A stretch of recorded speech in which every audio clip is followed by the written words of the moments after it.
ഈശോ മിശിഹായ്ക്ക് സ്തുതിയായിരിക്കട്ടെ. ഞാൻ മാണിപ്പറമ്പിലച്ചൻ.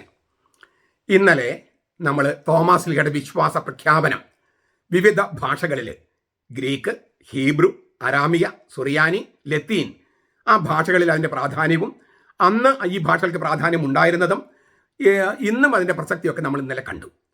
നമുക്ക് ആ വചനം ഒന്നുകൂടി കേൾക്കാം. ഈ തിരുവചനത്ത് എന്താ എഴുതിയിരിക്കുന്നത്?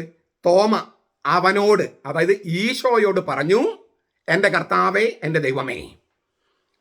തോമാസ് ലീഹ ഈശോയോട്, അവനോട് അവിടെ എഴുതിയിരിക്കുന്നത്, അവനോട് പറഞ്ഞു, ഈശോയോട് പറഞ്ഞു, ദൈവത്തോടല്ല, ഈശോയോട് പറഞ്ഞു, എൻ്റെ കർത്താവേ, എൻ്റെ ദൈവമേ.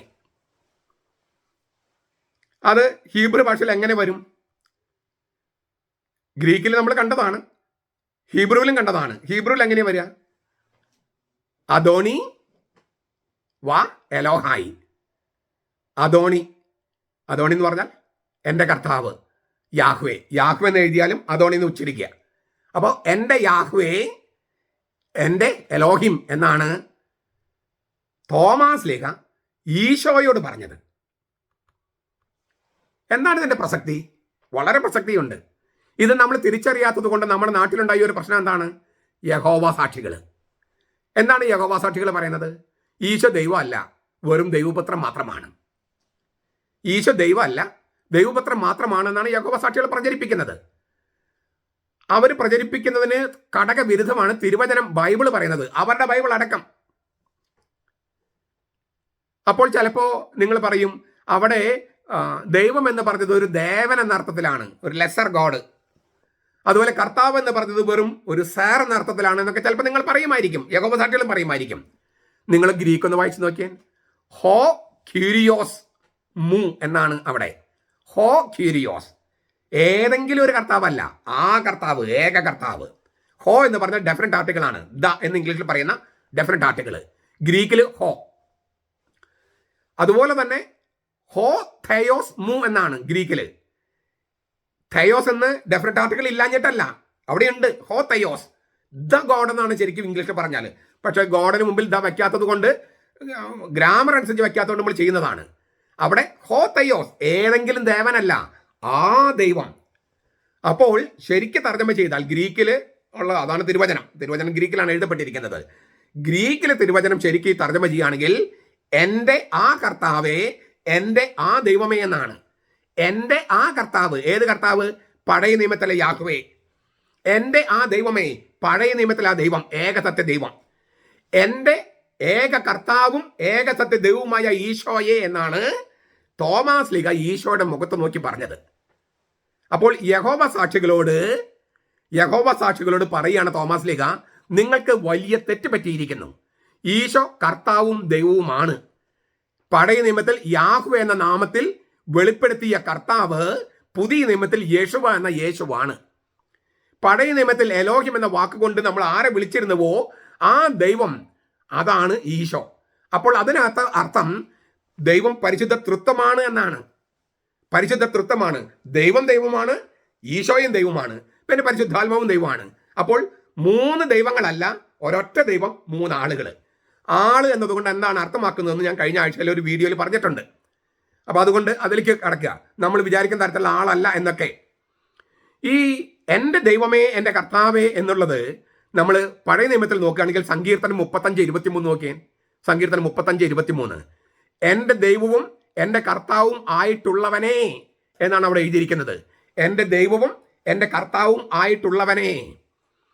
അവിടെ ഹീബ്രുവിൽ എന്താണ്? എലോഹായ് വാ അദോണായി. എലോഹായ് വാ അദോണായി. എൻ്റെ ദൈവവും എൻ്റെ കർത്താവും ആയിട്ടുള്ളവനെ, ഉണർന്ന് എൻ്റെ ന്യായത്തിനും വ്യവഹാരത്തിനുമായി ജാഗ്രത പാലിക്കണമേ. അത് മനസ്സിലാക്കണമെങ്കിൽ അതിൽ തൊട്ട് മുമ്പത്തെ വചനം നോക്കിയേ, സങ്കീർത്തനം 35:22. ചില ബൈബിളിൽ ഒരു വചനമൊക്കെ വ്യത്യാസം ഉണ്ടാകും കേട്ടോ. ചില ബൈബിളുകൾ, ഇപ്പം ഞാൻ 35:22 എന്ന് പറഞ്ഞാൽ ചിലപ്പോൾ 21 ആയിരിക്കാം, ചിലപ്പോൾ 23 ആയിരിക്കാം. നിങ്ങളുടെ ബൈബിളിൽ നോക്കുക, ഒരു വചനം അപ്പുറവും ഇപ്പുറവും നോക്കുക. സങ്കീർത്തനത്തിൽ അങ്ങനെ ഒരു പ്രശ്നം വരാം. ആദ്യത്തെ വചനം സങ്കീർത്തനത്തിന്റെ ഭാഗമാണോ അല്ലേ എന്നുള്ള അത് ആ തർജ്ജമ ചെയ്യുന്ന ആളുടെ യുക്തം അനുസരിച്ചാണ്. അപ്പോൾ അതുകൊണ്ട് ചിലപ്പോൾ വ്യത്യാസം വരാം. അപ്പോൾ സങ്കീർത്തനം 35:23, 22, 23. 22 നോക്കുക, അവിടെ എഴുതിയ എന്താണ്? യാഹ്വേ, നീ കണ്ടുവല്ലോ, മൗനമായിരിക്കരുതേ. കർത്താവേ അദോനായി എന്നോട് അകന്നിരിക്കരുതേ. യാഹ്വേ എന്നാണ് മുകളിൽ എഴുതിയിരിക്കുന്നത്. യാഹ്വേ നീ കണ്ടുവല്ലോ, മൗനമായിരിക്കരുതേ. താഴെ അദോനായി, കർത്താവെ നമ്മൾ തർജ്ജമ ചെയ്യുന്നു, അദോനായി എന്നോട് അകന്നിരിക്കരുതേ. യാഹ്വേ എന്ന് പറഞ്ഞിട്ട് ആ യാഹ്വേ എന്ന് പറയുന്നത് കർത്താവാണെന്ന് അവിടെ എഴുതിയിരിക്കുകയാണ്. ഇത് പാരലലിസമാണ്, കവിതയാണ്. സങ്കീർത്തനം വെച്ച കവിതയാണല്ലോ. മുകളിൽ പറഞ്ഞിരിക്കുന്ന ആ വരിയിൽ പറഞ്ഞിരിക്കുന്നത് രണ്ടാമത്തെ വരിയിൽ ഒന്നുകൂടി വ്യക്തമാക്കുകയാണ്. യാഹ്വേ നീ കണ്ടുവല്ലോ, മൗനമായിരിക്കരുതേ. കർത്താവെ എന്നോട് അകന്നിരിക്കരുതേ. കർത്താവെ നമ്മൾ തർജ്ജമ ചെയ്യുന്നത് അദോണ എന്ന വാക്കാണ്. അപ്പൊ യാഹ്വയാണ് കർത്താവ്, അദോണ എന്ന് അവിടെ എഴുതിയിരിക്കുകയാണ് 35:22. എന്നിട്ടാണ് 23 പറയുന്നത്. 35:22 ഇങ്ങനെ പറഞ്ഞിട്ട് 23 പറയാണ്, എൻ്റെ ദൈവവും എൻ്റെ കർത്താവുമായിട്ടുള്ളവനെ എലോഹായ് വ അദോണായ്, ഉണർന്നെൻ്റെ ന്യായത്തിനും വ്യവഹാരത്തിനുമായി ജാഗ്രത പാലിക്കണമേ. അപ്പോൾ നസറത്തിലെ യേശു മരിച്ചവരിൽ നിന്ന് ഉയർപ്പിക്കപ്പെട്ട് കഴിഞ്ഞപ്പോൾ ആ യേശുവിനെ നോക്കിയിട്ട് തോമസ് ലീഗ പറയാണ്, ഇവനാണ് എൻ്റെ യാഹ്വേ, ഇവനാണ് എൻ്റെ എലോഹിം, ഇവനാണ് എൻ്റെ കർത്താവും എൻ്റെ ദൈവവും. ഇത്രമാത്രം വ്യക്തമായി തോമസ് ലീഗ തിരുവചനത്തിലൂടെ ഈശോ ദൈവവും കർത്താവുമാണെന്ന് ഇത്ര വ്യക്തമായിട്ട് എഴുതിയിട്ടും എങ്ങനെയാണ് യഹോവ സാക്ഷികൾക്ക് ഈശോ ദൈവമല്ല എന്ന് പ്രചരിപ്പിക്കാൻ കഴിയുന്നത്? എങ്ങനെയാണ് നമ്മുടെ നാട്ടിൽ ഇവർ നമ്മുടെ വീടാന്തരം കയറി വരുമ്പോൾ ഈ യഹോവ സാക്ഷികൾ പറയുന്നത് നിങ്ങൾ പറയുന്നത് തെറ്റാണെന്ന് പറയും? നമുക്ക് എന്താണ് ബുദ്ധി ബോധമില്ലാത്തത്? തിരുവചനം അറിയാതെ പോയത് എന്തുകൊണ്ടാണ്? ഞങ്ങൾ തോമസ് ലീഗയുടെ വിശ്വാസ പ്രഖ്യാപനം ഏറ്റു പറയുന്നവരാണ്. നിങ്ങൾക്ക് യഹോവ സാക്ഷികൾ തെറ്റ് പറ്റിയിരിക്കുന്നുവെന്ന് നമ്മുടെ വീട്ടിൽ അവർ കയറി വരുമ്പോൾ പറയാൻ പറ്റാത്തത് എന്തുകൊണ്ട്? അവർ നമ്മുടെ വീടുകളിലേക്ക് കയറി വരുന്നു, അവരെ ഞാൻ ബഹുമാനിക്കുന്നു. അവർ വിശ്വസിക്കുന്ന തെറ്റാണെങ്കിലും വിശ്വസിക്കുന്ന കാര്യം പ്രചരിപ്പിക്കാൻ വേണ്ടി വീടാന്തരം കയറി ഇറങ്ങുന്നു. അവർ പറയും തെറ്റാണെന്ന് പറയാൻ പോലും നമ്മുടെ വീട്ടിൽ കയറി വരുമ്പോൾ, അവർ കയറി വരുമ്പോൾ പറയാൻ നമുക്ക് കഴിയുന്നില്ല. നമ്മുടെ വിശ്വാസത്തിന് എന്ത് പറ്റി? നമുക്കും അവരുടെ വീട്ടിൽ കയറി ഇറങ്ങി ഇങ്ങനെയല്ലേ ബൈബിൾ പറയുന്നതെന്ന് പറഞ്ഞാൽ എന്താ കുഴപ്പം? നമ്മൾ എന്തെല്ലാം കാര്യങ്ങൾക്ക് വീടുകൾ കയറി ഇറങ്ങുന്നു, കരോള് നടത്താനും മറ്റു പരിപാടികൾക്കും ഇറങ്ങുന്നു. ഈ വിശ്വാസം പ്രഖ്യാപിക്കാനും നമുക്ക് കയറി ഇറങ്ങിക്കൂടെ? ഈ പറഞ്ഞ യഹോവ സാക്ഷികളും ബന്ധക്കോസ്തക്കാരും ദൈവസഭക്കാരൊക്കെ കത്തോലിക്കരായിരുന്നു. അന്ന് ഒരു വീട്ടിലും പോകാത്തവരാണ് ഇപ്പോൾ വീടാന്തരം കയറി ഇറങ്ങി സഭാവിരുദ്ധമായ പ്രവർത്തനങ്ങൾ നടക്കണേ. അവർ കത്തോലിക്കരായിരുന്നപ്പോൾ ചെയ്യാത്ത കാര്യം ഇപ്പോൾ ചെയ്യുന്നു. കത്തോലിക്കർക്കും ഈ ഒരു ട്രെയിനിങ് വികാരിച്ചവർ കൊടുക്കണ്ടേ? വീടാന്തരം കയറി ഇറങ്ങി നമ്മുടെ വിശ്വാസം പ്രഖ്യാപിക്കാൻ. അലക്സാണ്ട്രിയ ലഭിച്ചത് സിറില് ഈ വചനത്തെക്കുറിച്ച് ഒരു വ്യാഖ്യാനം നൽകിയിട്ടുണ്ട്. ഹോ തെയോസ് എന്നാണ് തോമ ഈശോയെ വിളിക്കുന്നത്. അലക്സാണ്ടർ ലഭിച്ചത് സിറിയിൽ പറയുന്നതാണ്. ഹോ തെയോസ്, ഏതോ ഒരു ദേവൻ എന്നല്ല ഇതിനർത്ഥം. പ്രത്യുത ആ ദൈവം എന്നാണ്. ഏത് ദൈവം? പഴയ നിയമത്തിൽ യാഹ്വേ അദോണായ് എന്ന നാമത്തിൽ വെളിപ്പെടുത്തിയ സ്വയം ആവിഷ്കരിച്ച ആ ദൈവം, ഏക സത്യ ദൈവം. അലക്സാണ്ടർ ലഭിച്ചത് സിറിയിൽ പറഞ്ഞതാ. ഹോ തെയോസ്, അതായത് ദ ഗോഡ് എന്നാണ് തോമസ് ലീഗ പറയുന്നത്. അത് ഏതെങ്കിലും ഒരു ദേവനല്ല, ആ ദൈവം എന്നാണ് തർജ്ജമ ചെയ്താൽ ഹോ തെയോസ്. ആ ദൈവം എന്ന് പറഞ്ഞാൽ ഏത് ദൈവം? പഴയ നിയമത്തിൽ യാഹ്വേ അദോണായ് എന്ന നാമത്തിൽ സ്വയം ആവിഷ്കരിച്ച ആ ദൈവം, ഏക സത്യ ദൈവം. ആ ദൈവം ഈശോയാണെന്നാണ് തോമസ് ലീഗ പറഞ്ഞത്. അലക്സാണ്ട്രിയ ലഭിച്ചത് സിറിയിൽ പറഞ്ഞതാ. ഈ പെന്തക്കൊസ്ത് ദൈവസഭക്കാര്, അതുപോലെ തന്നെ കത്തോലിക്ക സഭയിൽ വിട്ടുപോയിട്ടുള്ള അങ്ങനെയുള്ള ഗ്രൂപ്പുകളോടും തോമസ് ലീഗ ഒരു കാര്യം പറയാനുണ്ട്. നസറത്തിലെ യേശു കർത്താവും ദൈവവുമാണ്. അവരത് വിശ്വസിക്കുന്നുണ്ടാകും. പക്ഷേ കർത്താവും ദൈവമാണ് ഈശോ എന്ന് അവർ വിശ്വസിക്കുന്നുണ്ടാവും. പക്ഷേ അതിൻ്റെ ഒരു വലിയ ധ്വനി അല്ലെങ്കിൽ പൊരുള് അവർ നിഷേധിക്കുന്നു. അതായത് മരിച്ചവരിൽ നിന്ന് ഉയർത്ത ഈശോയെ നോക്കി ആ ഈശോയോട് തോമസ് ലീഗ പറയാണ്, എൻ്റെ കർത്താവും എൻ്റെ ദൈവവും നീയാണ്. അതെ, അവൻ കർത്താവും ദൈവവുമാണ്. യാഹ്വ എന്ന പേരിൽ സ്വയം വെളിപ്പെടുത്തിയ എലോഹിമാണ് യേശുവ എന്ന യേശു. അതിനാൽ ആ ഈശോയെ യേശുവായെ ഗർഭം ധരിച്ച് പ്രസവിച്ച അമ്മയെ, മറിയത്തെ കർത്താവിന്റെ അമ്മ എന്നാണ് തിരുവചനം സാക്ഷ്യപ്പെടുത്തണേ. ലൂക്കാസിന്റെ സുവിശേഷം 1:43 നിങ്ങൾ വായിച്ചു നോക്കൂ. എൻ്റെ കർത്താവിന്റെ അമ്മ, എൻ്റെ അദോണായുടെ അമ്മ, എൻ്റെ യാഹ്വയുടെ അമ്മ എന്നാണ് അവിടെ എലിസബത്ത് എന്ന യഹൂദ സ്ത്രീ മറിയം എന്ന യഹൂദ സ്ത്രീയെ നോക്കി പറയുന്നത്. ഇവരൊക്കെ യഹൂദന്മാരായിരുന്നു. ഹേ മേത്തർ ടു ക്യൂരിയു എന്നാണ്, ഹേ മേത്തർ ടു ക്യൂരിയു മു, എൻ്റെ കർത്താവിൻ്റെ അമ്മ. ഹേ മേത്തർ ദ മദർ ടു ക്യൂരിയു ഓഫ് ദ ലോർഡ്, മു എൻ്റെ. അപ്പോൾ എൻ്റെ ആ കർത്താവിൻ്റെ അമ്മ എന്നാണ് ശരിക്കും തർജ്ജമ ചെയ്താൽ. എൻ്റെ ആ കർത്താവിൻ്റെ യേശുവ എന്ന അല്ലേ യാഹ്വേ എന്ന കർത്താവിൻ്റെ അമ്മ. ഇത് തിരുവചനമല്ലേ? അപ്പൊ നിങ്ങൾ പറയും കർത്താവ് എന്ന് അവിടെ ഉദ്ദേശിക്കുന്നത് നാഥൻ, സർ എന്നൊക്കെയാണെന്ന്. നിങ്ങൾ ഒന്നാമത്തെ അധ്യായം ലൂക്കാസ് ഒന്നാമത്തെ അധ്യായം വായിച്ചു നോക്കിയാൽ എവിടെയെങ്കിലും ആ ഒരു അർത്ഥമുണ്ടോന്ന്? ആ അധ്യായത്തിൽ മുഴുവൻ കർത്താവ് എന്ന് പറഞ്ഞ ദൈവമായ കർത്താവിനെയാണ്. അപ്പൊ ഇവിടെ മാത്രം ഈ സാറെന്നാണ് അർത്ഥമെന്ന് നിങ്ങൾക്ക് എങ്ങനെ വ്യാഖ്യാനിക്കാൻ പറ്റണേ? അപ്പൊ കത്തോലിക്ക സഭയോടുള്ള വിരോധവും തിരുവചനത്തോടുള്ള നിങ്ങളുടെ അവഹേളനവുമല്ലേ ആ വ്യാഖ്യാനത്തിന്റെ പുറകിലുള്ളത്? അതിലൂടെ നിങ്ങൾ ചെയ്യുന്നത് എന്താണ്? കർത്താവിനും അവമാനം വരുത്തുന്നു, സ്ത്രീയായ മറിയത്തിനും അമ്മയായ മറിയത്തിനും അവമാനം വരുത്തുന്നു. നിങ്ങളാണോ ഈ പെന്തക്കോസ്തക്കാരും ദൈവസഭക്കാര് സ്ത്രീകൾ തന്നെ വെള്ളവസ്ത്രം ഇട്ടിട്ട് ഈ തിരുവചനം വ്യഭിചരിക്കാൻ വേണ്ടി നടക്കുന്നത്?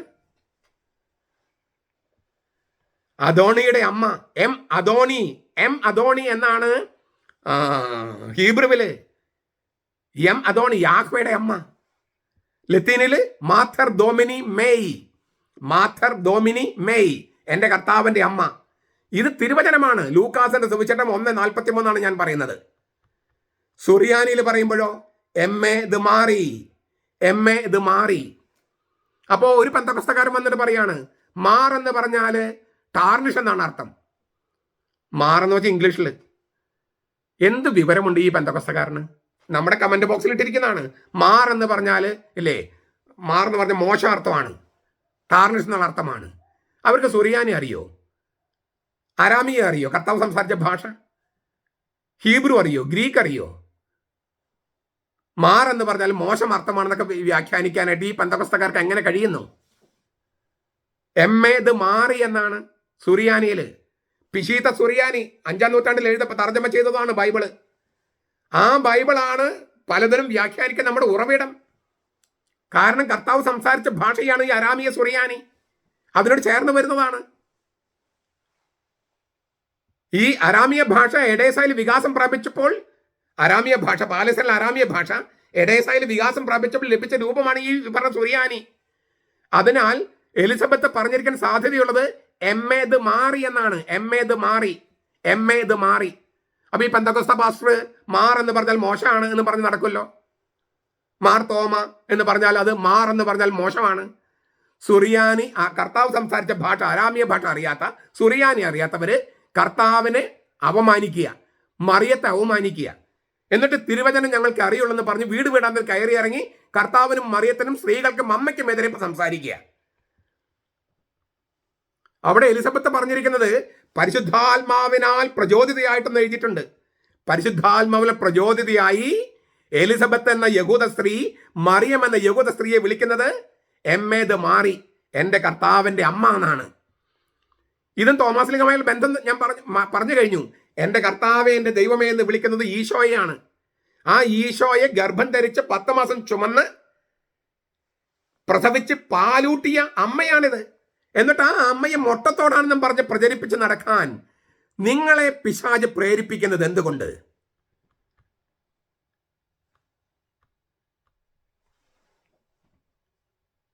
ആ കർത്താവ്, അതായത് ഈശോ എന്ന കർത്താവ്, അവൻ ദൈവമാണെന്ന് തോമാസ്ലീഹ പ്രഖ്യാപിച്ചു. അതിനാൽ മറിയത്തെ ദൈവമാതാവ് എന്ന് ലത്തീൻ സഭ വിളിക്കുന്നു. മദർ ഓഫ് ഗോഡ്, ദൈവമാതാവ് എന്ന് വിളിക്കുന്നു. പൗരത്യ സഭകള് തയോത്തോക്കോസ് എന്ന് അവളെ വിളിക്കുന്നു. തയോത്തോക്കോസ് എന്ന് വെച്ചാൽ ദൈവവാഹക, ദ ബെയറർ ഓഫ് ഗോഡ്. എത്ര ശക്തമായ, എത്ര ദൈവശാസ്ത്രമായ സമ്പന്നമായ വാക്കാണിത്. നിത്യകന്യകയായ മറിയത്തിൽ നിന്ന് ജനിച്ചവരാണ് കർത്താവും ദൈവവുമായ ഈശോ എന്നാണ് അതിനർത്ഥം. നിത്യകന്യകയായ മറിയത്തിൽ ജനിച്ചവനാണ് കർത്താവും ദൈവവുമായ ഈശോ. അവൻ ദൈവവും കർത്താവുമായത് കൊണ്ടാണ് കന്യകയിൽ ജനിച്ചത്. കന്യകയിൽ ജനിച്ചത് കൊണ്ടല്ല അവൻ ദൈവവും കർത്താവും ആയത്. അവൻ ദൈവവും കർത്താവുമായത് കൊണ്ടാണ് കന്യകയിൽ നിന്ന് ജനിച്ചത്. അവൾ നിത്യകന്യകയാണ്. ദൈവവും കർത്താവുമായ മറിയത്തിന്റെ ഗർഭത്തില് ഈശോയല്ലാതെ മറ്റൊരു കുഞ്ഞ് കിടന്നു എന്ന് വിശ്വസിക്കാൻ പോലും നിങ്ങൾക്ക് പറ്റുമോ? വിചാരിക്കാൻ പോലും പറ്റുമോ? എന്നിട്ട് മറിയത്തിന് ഈശോയെ കൂടാതെ വേറെ മക്കളുണ്ടെന്ന് വാദിക്കാൻ നിങ്ങളെ പിശാച് തോന്നിപ്പിക്കുന്നത് എന്തുകൊണ്ട്? എവിടെയാണ് ബൈബിളിൽ തെളിവുള്ളത്? ഈശോയുടെ സഹോദരന്മാരും സഹോദരിമാരും അവരാരുടെ മക്കളാണെന്ന് മത്തായിയുടെ സുവിശേഷം 28-ാം അധ്യായത്തിൽ എഴുതിയിട്ടില്ലേ? അത് മറിയത്തിന്റെ മക്കളാണെന്ന് വ്യാഖ്യാനിക്കാൻ നിങ്ങളെ പിശാച് തോന്നിപ്പിക്കുന്നത് എന്തുകൊണ്ട്? ജോസഫ് മറിയത്തെ പുത്രനെ പ്രസവിക്കുന്നത് വരെ അറിഞ്ഞില്ല. വരെ എന്നതിന് അതിനുശേഷം അറിഞ്ഞു എന്ന അർത്ഥമുണ്ടെന്ന് ആരാണ് നിങ്ങളോട് പറഞ്ഞത്? മരിക്കുന്നത് വരെ അവൾക്ക് മക്കളുണ്ടായില്ല എന്ന് മിഖാലിനെ കുറിച്ച് പറഞ്ഞിട്ടുണ്ട്. ദാവീദന്റെ ഭാര്യ, സാവൂളിന്റെ മകള് ദാവീദന്റെ ഭാര്യ മിഖാലിന് മരിക്കുന്നത് വരെ മക്കളുണ്ടായില്ല. മരിച്ചതിന് ശേഷം മക്കളുണ്ടായോ? നീ മരിക്കുന്നത് വരെ ഞാൻ നിന്റെ ദൈവമായിരിക്കുമെന്ന് കർത്താവ് പറയുന്നുണ്ട്. അപ്പൊ മരിച്ചതിന് ശേഷം അവൻ കർത്താവ് അല്ലാണ്ടാകുമോ? അപ്പൊ വരെ എന്ന അർത്ഥത്തിന് അതിന് ശേഷം എന്ത് സംഭവിച്ചെന്ന അർത്ഥമുണ്ടോ? ഇതൊന്നും അറിയാതെ എങ്ങനെയെങ്കിലും കത്തോലിക്ക സഭയെ തകർക്കണമെന്ന് വിചാരിച്ച് തിരുവചനത്തെ വ്യഭിചരിക്കാനായിട്ട് മറിയത്തെ അവഹേളിക്കാൻ, സ്ത്രീകൾ അവഹേളിക്കാൻ, അമ്മയെ അവഹേളിക്കാൻ ഇറങ്ങിത്തിരിച്ചിരിക്കുകയാണ്. നിങ്ങൾക്കെതിരെയാണ് തോമസ് ലീഗ. അതുകൊണ്ട് ഈ പുതു ഞായറാഴ്ച എന്ന് പറയുന്നത് യഹോവ സാക്ഷികൾക്കും പെന്തക്കോസ്തക്കാർക്കും ദൈവസഭക്കാർക്കും എതിരെയാണ്. കാരണം മറിയത്തിൽ നിന്ന് ജനിച്ച ആ ഈശോയെ നോക്കിയിട്ടാണ് തോമസ് ലീഗ പറഞ്ഞത് എന്റെ കർത്താവേ, എന്റെ ദൈവമേ, എന്റെ യാഹ്വേ, എന്റെ എലോഹിം എന്ന് പറഞ്ഞത്. അവൻ ആദ്യം മുതലേ ദൈവമാണ്, കർത്താവാണ്. അവൻ ആൽഫായും ഒമേഗയുമാണ്. ദൈവത്തെക്കുറിച്ച് ആൽഫായും ഒമേഗയും എന്ന് വെളിപാട് പുസ്തകം പറഞ്ഞിട്ടുള്ളത് പോലെ തന്നെ ക്രിസ്തുവിനെ കുറിച്ചും പറഞ്ഞിട്ടുണ്ട്, അവൻ ആൽഫായും ഒമേഗയുമാണ്. എന്ന് വെച്ചാൽ ദൈവപിതാവിനോട് തുല്യനാണ് പുത്രൻ തമ്പുരാൻ. അവന് ആരംഭവും അവസാനവും ഇല്ല. പക്ഷേ ദൈവവും കർത്താവുമായ അവൻ ഭൂമിയിൽ മനുഷ്യനായി വന്നത് ഇപ്പൊ ഈ ആർട്ടമിസ് 2 പോലെ ഈ ചന്ദ്രനിലേക്ക് പോകാൻ ഉപയോഗിച്ചതിൽ റോക്കറ്റ് ഉപയോഗിച്ചിട്ടൊന്നുമല്ല. അവൻ ഭൂമിയിലേക്ക് വന്നത്, ദൈവവും കർത്താവുമായ അവൻ, ആൽഫയും ഒമേഗയുമായ അവൻ ഭൂമിയിലേക്ക് വന്നത് മറിയം എന്ന സ്ത്രീ ഗർഭം ധരിച്ച് മനുഷ്യനെ അവന് മനുഷ്യനായി ഗർഭം ധരിച്ച് അങ്ങനെയാണ് വന്നത്. 10 മാസം ചുമന്ന് അവളാണ് മുലപ്പാൽ കൊടുത്തത്. അല്ലാതെ ഒരു റോക്കറ്റ് ഉപയോഗിച്ച് വരികയായിരുന്നില്ല ദൈവം ഭൂമിയിലേക്ക്. അതിനാൽ മറിയത്തിന്റെ കുടുംബം, യൗസേപ്പ് പിതാവ് എല്ലാം പ്രധാനപ്പെട്ടതാണ്. ഗർഭധാരണം, പ്രസവം, അമ്മിഞ്ഞ പാല് കൊടുക്കൽ എല്ലാം പ്രധാനപ്പെട്ട സംഗതിയാണ്. അങ്ങനെയുള്ള ഒരു ദൈവവും കർത്താവുമായവനെ ഗർഭം ധരിച്ച സ്ത്രീയെ മൊട്ടത്തോടാണെന്ന് പറഞ്ഞ് പ്രചരിപ്പിച്ച് കത്തോലിക്ക സഭയ്ക്കെതിരെ പ്രവർത്തിക്കാൻ ഞാൻ ആവർത്തിക്കുന്നു, പിശാച് നിങ്ങളെ തോന്നിപ്പിക്കുന്ന എന്തുകൊണ്ട്?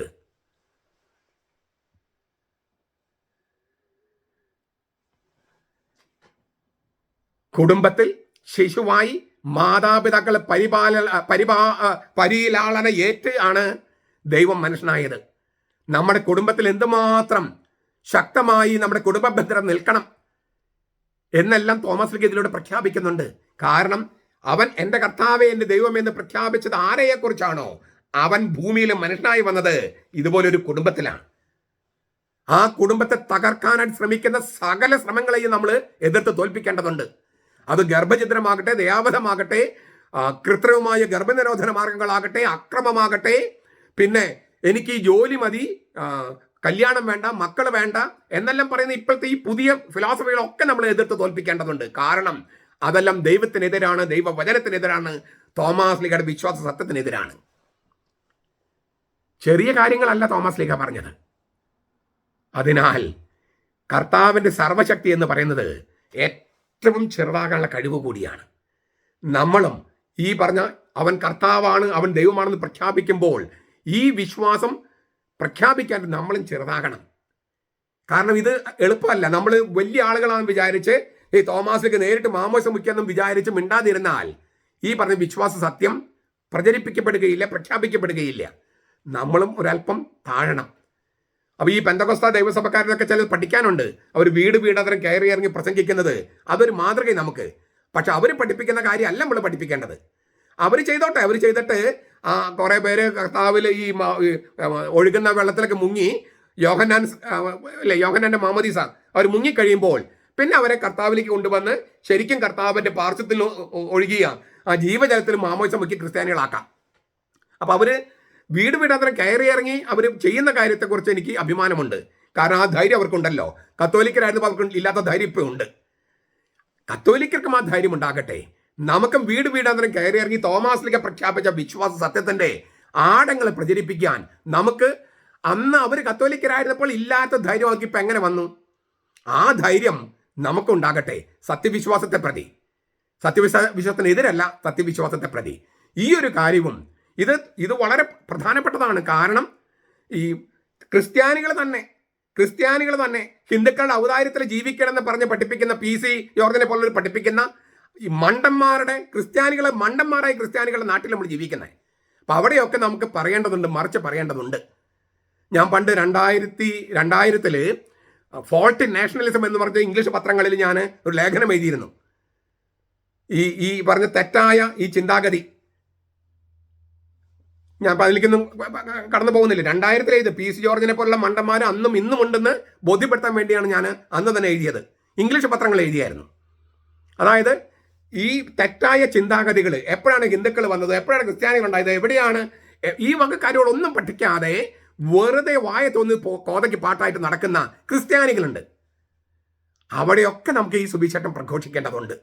നമ്മൾ സടകുടഞ്ഞ് എഴുന്നേൽക്കേണ്ട ഒരു കാലഘട്ടമായതുകൊണ്ടാണ് ഞാൻ ഇത്രയും ശക്തമായിട്ട് ഞാൻ ആഹ്വാനം ചെയ്യുന്നത്. കാരണം എല്ലാ വശത്തു നിന്നും, ഉള്ളിൽ നിന്നും പുറത്തു നിന്നും അറിവില്ലായ്മയുടെ ശത്രുക്കൾ, അറിവില്ലായ്മ ജന്മം കൊടുത്ത ആ ശത്രുക്കൾ നമ്മളെ ആക്രമിക്കുകയാണ്. ഇവിടെ നമ്മൾ നമ്മുടെ വിശ്വാസത്തെ പ്രതി എഴുന്നേറ്റ് നിൽക്കേണ്ട സമയമായിരിക്കുന്നു. ഏതായാലും നമ്മൾ മരിക്കും. അത് വിശ്വാസത്തിന് വേണ്ടി മരിക്കാൻ തയ്യാറാകുന്ന ഒരു നിമിഷം വിശ്വാസത്തിന് മരിക്കുന്നതാകട്ടെ. ക്യാൻസർ വന്നും കോവിഡ് വന്നും മരിക്കാതെ നമുക്ക് വിശ്വാസത്തിന് വേണ്ടി മരിക്കാൻ തയ്യാറാകാം. നമ്മുടെ കർത്താവ് ഈശോ മിശിഹായുടെ കൃപയും പിതാവായ ദൈവത്തിന്റെ സ്നേഹവും പരിശുദ്ധാത്മാവിന്റെ സഹവാസവും നാം എല്ലാവരോടും കൂടി ഉണ്ടായിരിക്കട്ടെ, ഇപ്പോഴും എപ്പോഴും എന്നേക്കും. ആമേൻ.